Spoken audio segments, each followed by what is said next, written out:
The main guest that we're waiting for now is His Excellency the President. Aharisha hamunana n'icweka zihangwe President Yoweri Museveni wabashendekerezi bwo mukazi we Mama Janet Museveni nibwo bahikacha ikororo muri Kampala ahakushoma imbarira yihange y'umwaka gw'ibyesente 2024 2025 eya trillion nshanju n'ibiri omumbarire yashomwa Minister Mateya Kasaija ebyo kwerinda nibyo byahebwa sente nyingi trillion 9 na billion 500 akakora tahibye ntambara ebyatwara trillioni na billion 98 kandi by'amagara byatwara trillioni 2 na billion 96 ebyo bwegese batamu trillioni 2 na billion 97 kandi harigezi hariho narizo kushajika enjendererwa wense ebyo bwegese okuraga siniya yo kubanza mpaka siniya ya kana hamwe na no kumarira amashomeriga natana ga seed school parish development model batamu trillioni 1 na miliyoni 509 eyi burumuruka gurukuza kongera kutunga miliyoni 100 zo kurwana sobworo dere myoga yatwara biliyoni 100.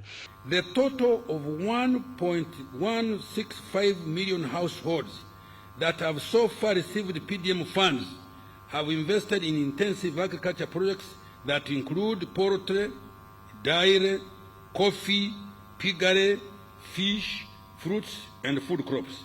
Ebindi ebyo burambuze byatwara biliyoni 289 hamwe na miliyoni 6 kandi bagaruka bayongeramo trillioni 1 na biliyoni 629 ezo kwera hebitongore birukushajike byo burambuze nka uwa na nebindi hamwe na no kurengute zirukuza kubana zirabwamo abarije kuhagira Afcon omwaka gw'2027 trillioni 1 na biliyoni 898 nizija kukozesobwa okongera umutinda habyo buhinji okurabira mu kucoke mbebo kandi government yagaruka yayongeraho biliyoni 207 okugura hamwe na no kwereza dozi miliyoni 8 nazo mubazo go kujema indwara yejo biliyoni 5 nizakozesa bwo kumaririza factory ezirukongera umutinda hamwani ezirumu na factory ya Inspire Africa Coffee omur district ya Ntungamo.